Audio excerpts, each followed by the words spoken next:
Bonsoir, c'est IQ91. Voici l'analyse technique du CAC 40 pour la journée du vendredi 1er avril 2011 pour le site boursicoté.com.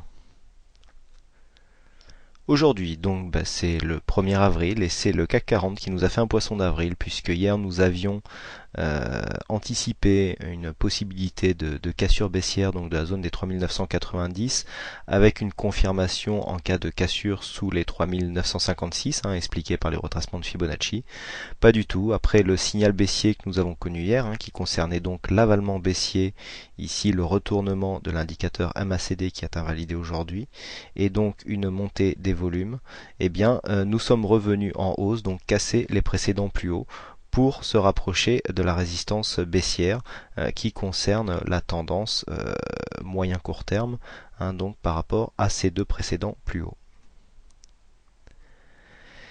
Nous avons donc ouvert à 4014,58 en hausse, nous avons marqué un plus bas à 4002,11, nous avons marqué un plus haut à 4055,88 pour terminer en clôture à 4054,76, donc très proche du plus haut. Le CAC 40 gagne 1,64% sur cette séance, 65 points gagnés par rapport au cours de clôture d'hier. C'est donc une bien belle séance de hausse, symbolisée par cette bougie que nous avons là avec une ombre basse relativement contenue et un corps conséquent avec une belle remontée des volumes, donc un indicateur ici MACD qui invalide son signal baissier puisque nous étions partis à la baisse ici sur cet histogramme et nous reportons à la hausse. Stochastique toujours en zone de surachat avec un RSI lui qui est toujours en zone neutre, donc qui nous laisse un potentiel haussier intact puisqu'à 59 points on ne peut pas dire qu'il y ait un gros risque de surachat du point de vue de cet indicateur.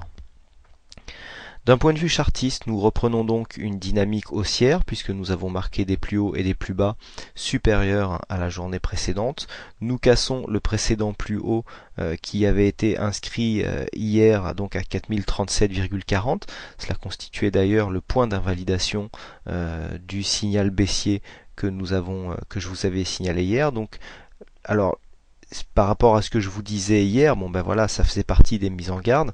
Comme je vous avais dit, l'analyse technique nous permet de dégager des probabilités et quelquefois ces probabilités ne sont pas respectées. C'est-à-dire même si le pourcentage de directionnel est supérieur à 50% à la baisse, puisqu'il y avait plusieurs signaux baissiers donc sur la journée d'hier, le pourcentage n'est pas forcément respecté.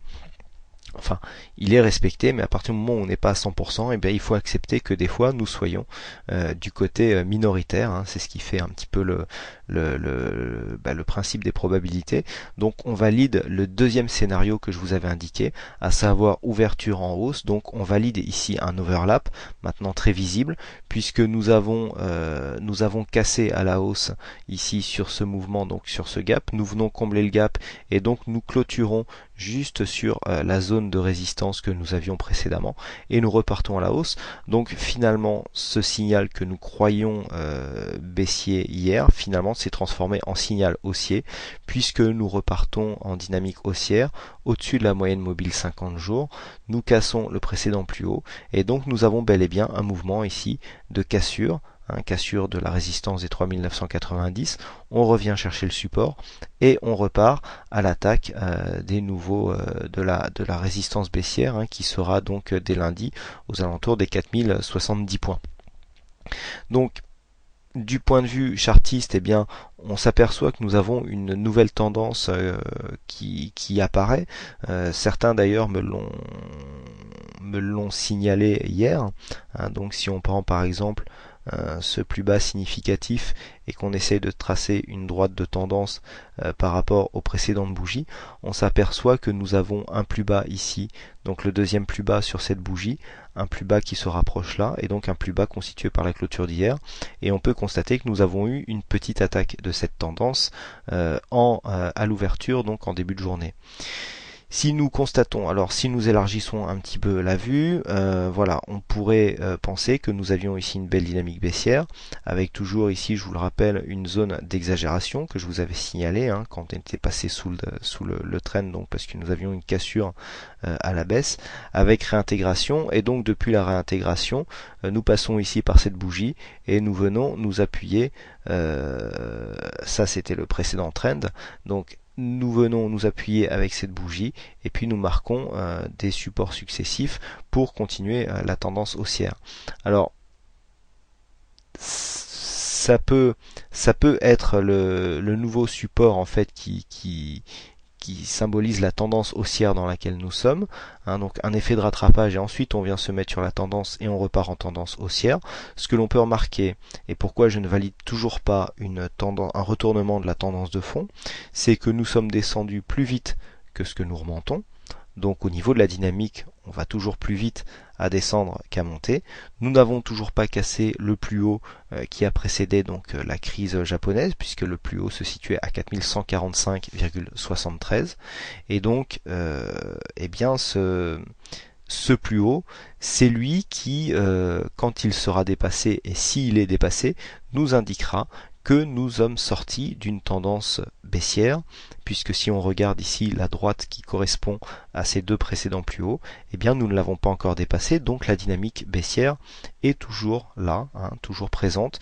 Donc certainement que si la dynamique continue sur ce trend, eh bien nous allons casser très prochainement et peut-être dès lundi cette résistance baissière, avec nouveau point de mire ici la zone des 4086 points, et puis si nous cassons ces deux zones, eh bien ça nous laissera le champ libre pour la zone ici des 4130 et ensuite les précédents plus hauts à 4145.